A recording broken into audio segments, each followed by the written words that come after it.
Ah bon, d'accord.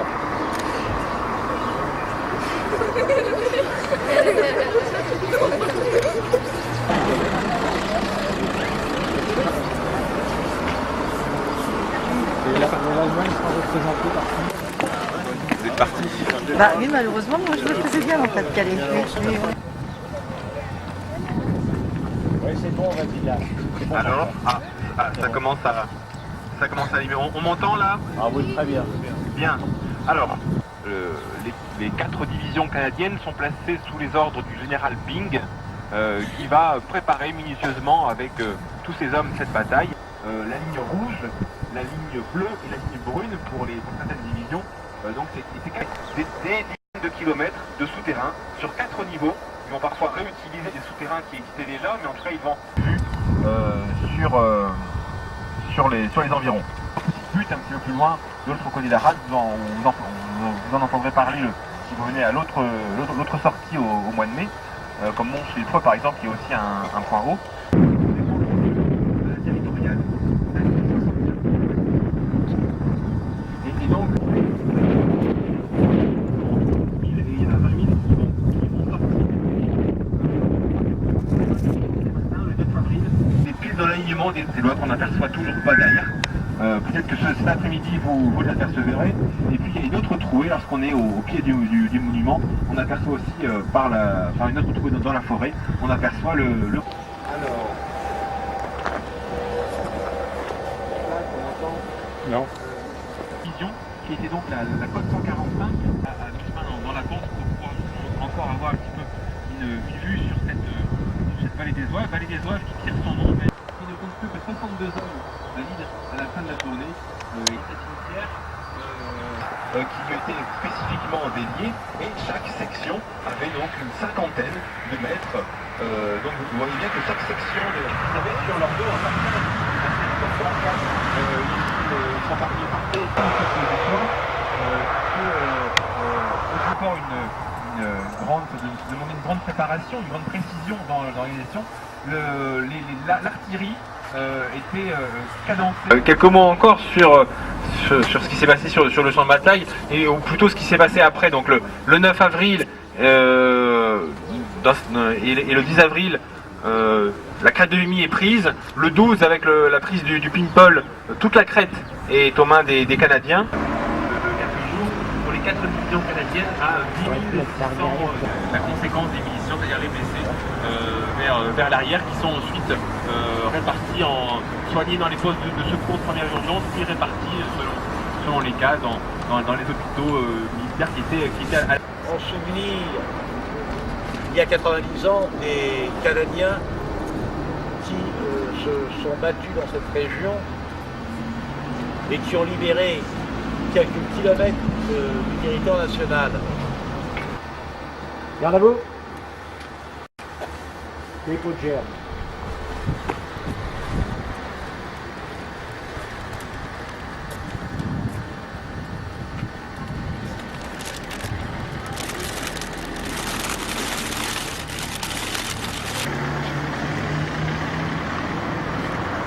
Minute de silence.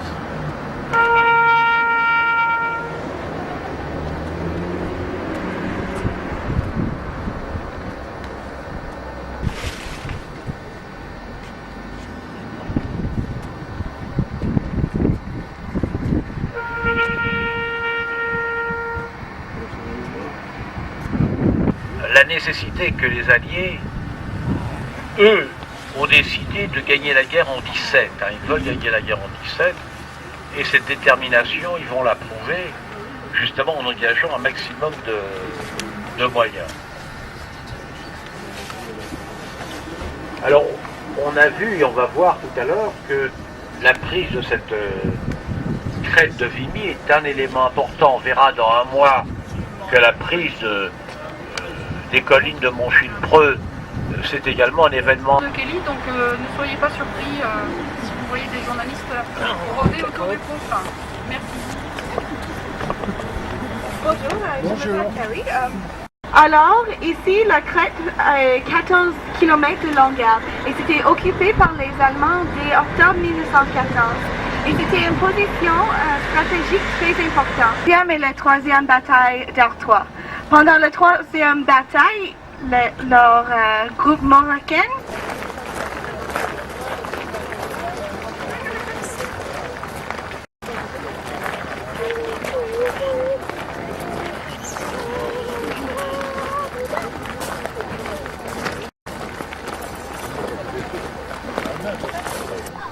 This way, George. This way. This way.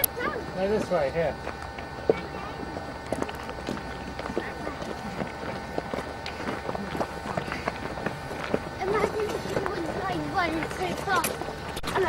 Système de caille aussi pour pouvoir laisser circuler l'eau dessous, mais c'était pas dans cet état-là. C'est vrai qu'aujourd'hui vous voyez encore des soit des tranchées, soit des trous de but, et c'est vrai qu'au niveau des tranchées, bon, on a rajouté des sacs de sable aussi sur le dessus, et parfois même on est arrivé à des moments, comme vous savez que c'était très difficile de récupérer les morts, parfois même ils étaient mis positionnés.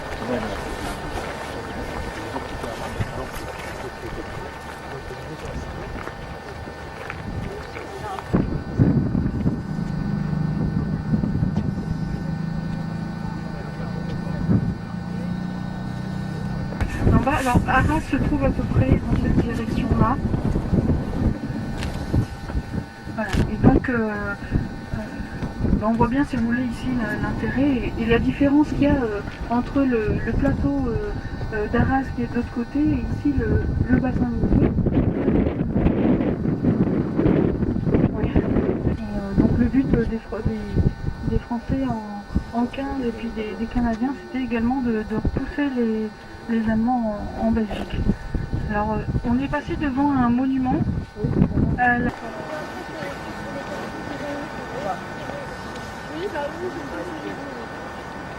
c'est vrai que comme je connais pas, tu peux te dire si ça y est le canal. Ouais, mais... Non, je te dis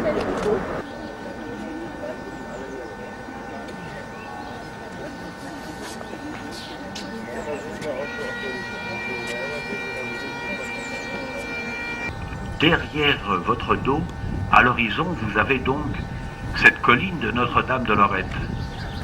Alors cette colline de Notre-Dame-de-Lorette, ils avaient à grimper cette colline. On apprécie mieux le relief maintenant que nous sommes là. Hein, ils avaient donc toute cette colline à traverser, et cette colline c'était du barbelé, des tranchées, du barbelé, des blocos en béton et encore du barbelé.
Voilà, vue apprenable. Va derrière et on s'assoit. Par là.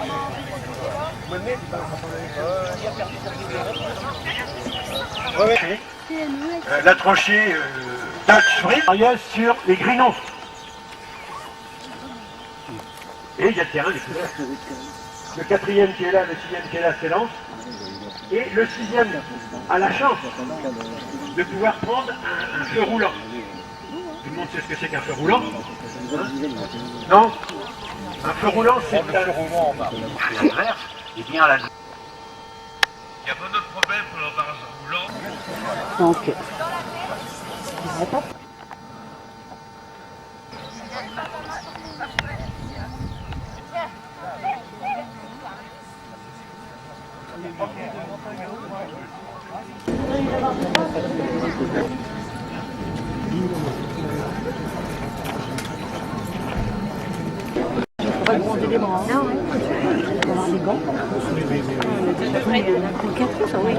Enfin, peut-être pas si large, elle va se réduire avec. Regarde, ah ouais.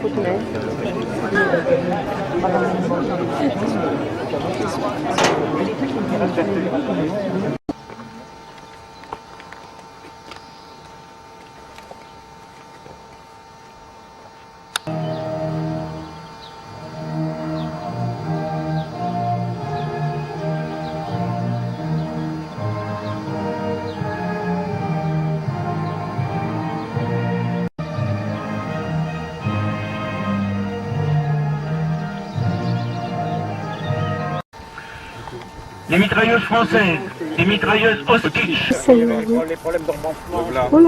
Voilà. Ah, tu prends le fond là, non? Ah là, je filme un peu le truc. Les intellectuels. Mais là, il y a toutes sortes de verres du pal. Guillaume s'élève.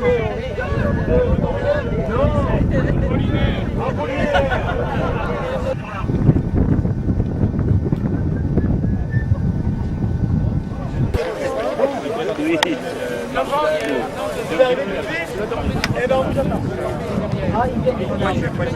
Ils vont nous faire traverser. Normalement, ils devaient nous prendre qu'à la Croix-Bury.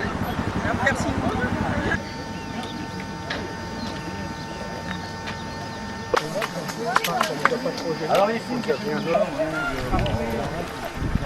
il paraît que tu veux chanter? C'est pas indispensable pour l'instant. Ah bon, d'accord. Tout à l'heure. Bon, Michel, je vais te passer. Et du pilote. Donc on aura le gain de revenir sur le rôle de la Nina, comme il dit, avec les autres to be tirés. Oui, ils ont tiré. Ben, ils ont tiré d'après la carte. Et puis, c'est le but. Si tu veux, Non, mais c'est le but. les Allemands étaient un peu plus de dans le temps. On trouve un.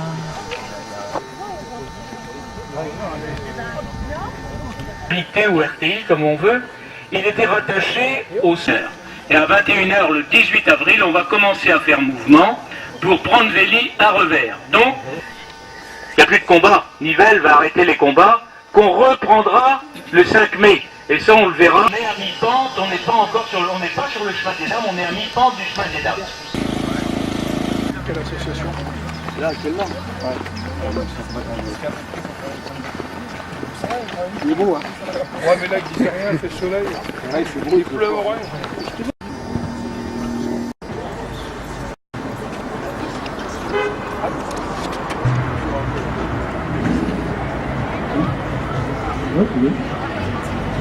Marie Sylvestre, Desquet Albert, plus Gaston, Poiré René. De la patrie. Maintenant, et on fera un petit mot plutôt à. Ce sera plus facile à la salle. Je pense qu'il faut qu'on table sur un truc comme ça. Je pense qu'on aura beaucoup mieux.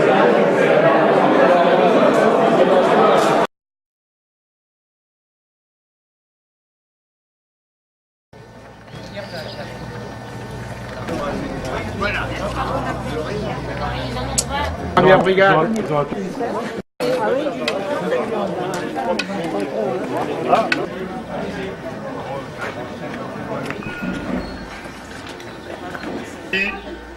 On est toujours le bienvenu. Si j'ai mis une cravate ce jour, j'ai le souvenir d'un grand-père que j'ai poussé dans sa charrette, qui était un grand mutilé de la guerre, qui a été blessé sur le chemin des dames. Je ne vous en dirai pas plus, je vous souhaite bonne marche et on verra tout à l'heure. Nous étions le 9 avril 1917. Je reviens maintenant à la journée d'aujourd'hui. On va donc faire un périple d'environ 7 km.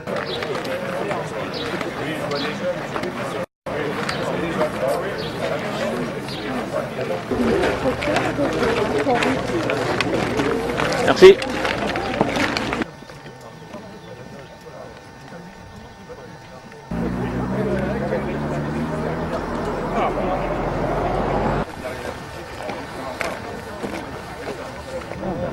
Je ne voyais pas moi. Il faut élever le son si on peut. On est long. De la région de Rouen, principalement, et d'introduire avec un bataillon dans le château de Rouen.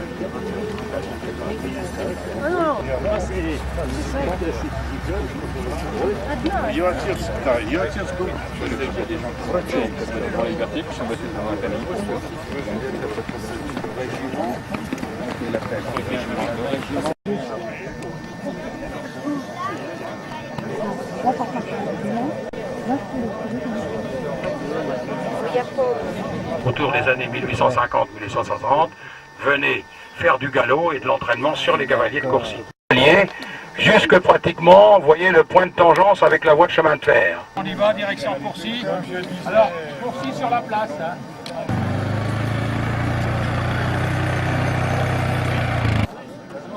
On a évoqué avec la petite maison dont on voit le pignon là, mais c'est pas le château est au-dessus, on aperçoit la toiture.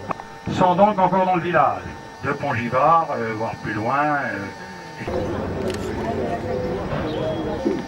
Avait échappé à nos projectiles et se révélant tout à coup.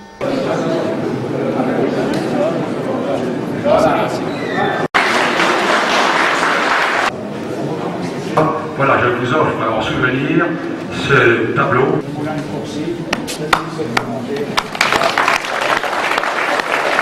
Son maire avec beaucoup de gentillesse. Alors, donc on est parti inspecter tous les bistrots de Courcy. En attendant, alors je demandais à Alex de venir. Des régiments baïonnés payés, 1, 2, 3.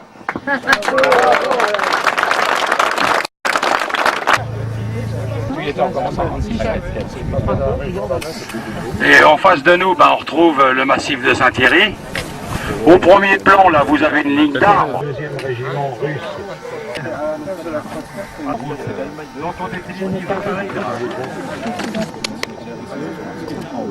Donc là, c'est la lisière du front de bois de Brimont. Alors le fort est...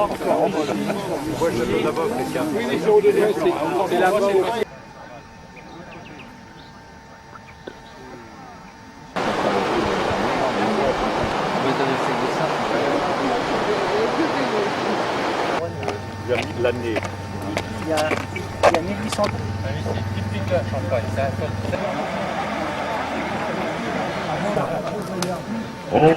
Des feux allemands avec la conquête. Robert, il doit être devant. Hein. Je vois Henri aussi devant. Le château qui n'était pas occupé encore par les Allemands en se déplaçant derrière. Il a trop très dans Comment?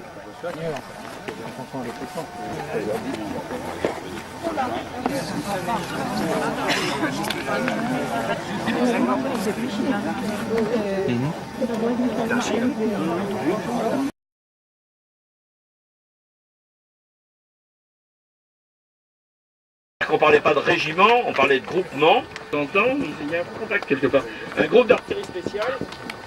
Et le groupement Chaubès, il y avait 3 groupes de 16 chars, alors que le groupement Bossu, qui travaillait plus loin sur Berry-au-Bac, a bien expliqué les choses. On a construit de l'ordre de 4000 F-17 sur la fin de la guerre.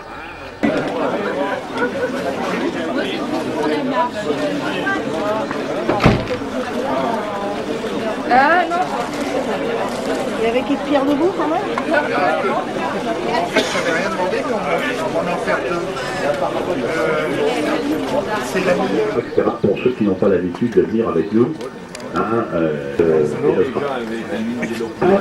Pour une petite commune d'accueillir autant de monde et par un beau soleil, vous avez une chance inouïe. Une photo agrandie à l'intérieur de la mairie sur des éléments de la guerre 14.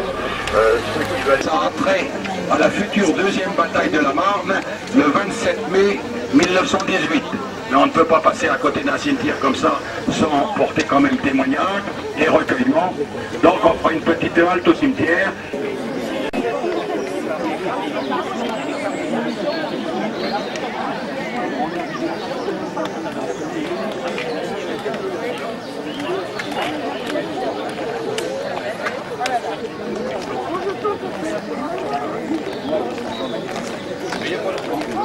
Sur le cœur du bois des buttes, et le bois des buttes, eh bien c'est encore une position allemande sur tout le périmètre. On a commencé la semaine dernière avec le Mont de Beru, le Mont de Brumand, le Mont Spa, la côte 108. Ouais.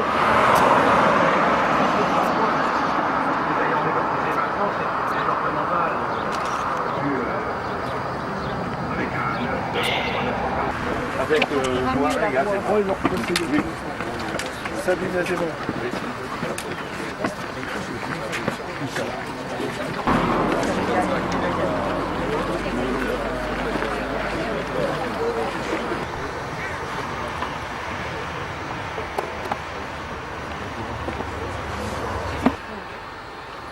Alors, mes amis, Robert nous le disait tout à l'heure, nous sommes dans un cimetière britannique, et si vous avez la curiosité de jeter un coup d'œil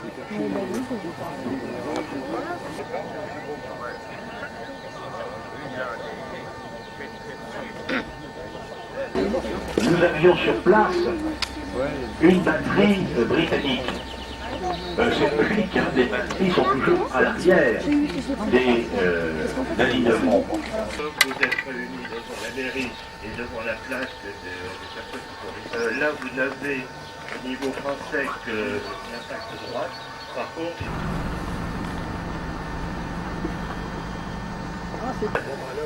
on était grimpé chez française qui avait avancé en direction de Sissonne. Je crois, on le dira à la mairie de Crâne, à l'hôtel de ville de Crâne tout à l'heure. Je te fais cette petite parenthèse-là pour nos amis allemands qui sont là et bienvenue aujourd'hui et qui nous accompagnent. Oui, alors ce village, c'est un village assez original, assez spécial, tout simplement parce que c'était un des plus vieux villages de l'Aisne. Pour écrire une belle histoire, il faut avoir de jolis mots.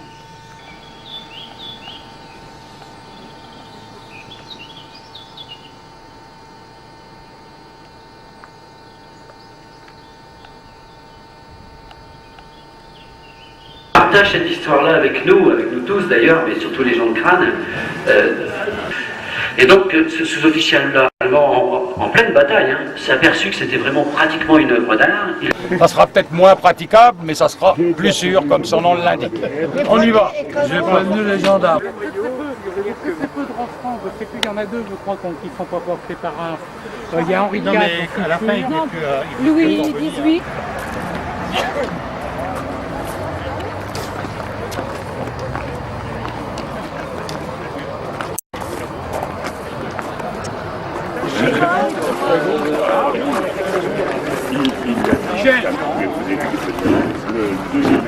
Maintenant à Monsieur le maire pour cette cérémonie. Oui, juste quelques mots pour vous souhaiter la bienvenue dans notre commune. Vous êtes ici, comme M. Bain va vous l'indiquer tout à l'heure, devant le monument aux morts des chars d'assaut. Des 132 chars Schneider engagés en combat pour la première fois, réalisés selon les plans du colonel Estienne. Et pour venir en complément de ce que M. Bain vous a dit, les chars sont arrivés par la route.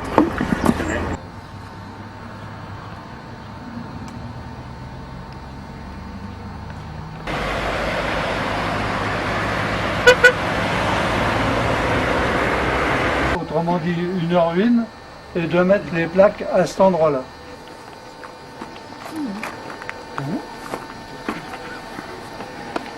Alors, pour tous ces morts que l'on vient de voir, parce que Berry-au-Bac a été détruit complètement, le centre du village, il faut enlever cette portion de déblai. Vous avez la maison, par exemple, vous avez les volets bleus, vous avez une maison qui a été construite après. Quand ils ont fait les fondations, on a bien vu, ils ont enlevé environ 80 cm de déblai. également le pressbook de 2004. Ces documents pour commencer au conseil municipal. Tout équipé